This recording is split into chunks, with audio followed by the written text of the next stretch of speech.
June 13, 2024. Memorial of Saint Anthony of Padua, priest and doctor of the Church. A reading from the first book of Kings. In those days, Elijah said to Ahab, "Go up, eat and drink, for there is a sound of the rushing of rain." So Ahab went up to eat and to drink. And Elijah went up to the top of Mount Carmel. And he bowed himself down on the earth and put his face between his knees. And he said to his servant, "Go up now, look towards the sea." And he went up and looked and said, "There is nothing." And he said, "Go again, 7 times. And at the 7th time he said, "Behold, a little cloud like a man's hand is rising from the sea." And he said, "Go up, say to Ahab, prepare your chariot and go down, lest the rain stop you."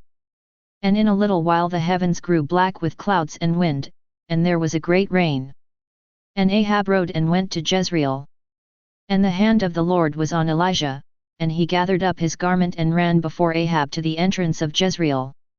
The word of the Lord. Responsorial Psalm. Respond is, praise is due to you in Zion, O God. You visit the earth, give it water. You fill it with riches. God's ever-flowing river brims over. To prepare the grain. Response, praise is due to you in Zion, O God. And thus you provide for the earth. You drench its furrows. You level it, soften it with showers. You bless its growth. Response, praise is due to you in Zion, O God. You crown the year with your bounty. Abundance flows in your pathways. In pastures of the desert it flows. The hills are girded with joy. Response, praise is due to you in Zion, O God. Alleluia, Alleluia. A new commandment I give to you, says the Lord, that you love one another, just as I have loved you. Alleluia, Alleluia. A reading from the Holy Gospel according to Saint Matthew. At that time, Jesus said to his disciples, "For I tell you, unless your righteousness exceeds that of the scribes and Pharisees, you will never enter the kingdom of heaven.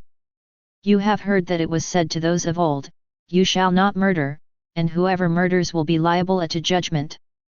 But I say to you that everyone who is angry with his brother will be liable to judgment, whoever insults his brother will be liable to the council, and whoever says, 'You fool,' will be liable to the hell of fire.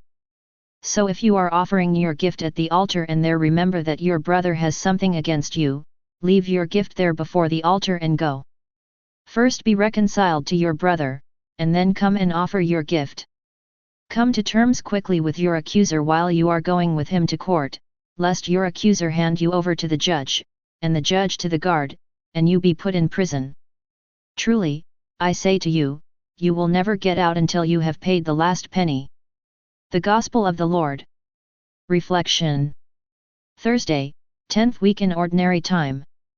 In today's Gospel reading, Jesus declares that if any of his Jewish contemporaries were bringing their offering to the altar in the Jewish temple and they remember that someone has something against them, they should first be reconciled with their brother or sister and only then present their offering. The Lord will always send us out to work to be reconciled with those who have something against us. We may not succeed in our efforts, but the Lord calls on us to be prepared always to make the first move. Go and be reconciled, Jesus declares. We are not just to wait for others to take the initiative, we have to make the move, even if in doing so we fail. The Lord took the initiative to reconcile us to himself, through his life, death, and resurrection. He calls on us to be as ready as he was to take the same initiative when a relationship needs reconciling.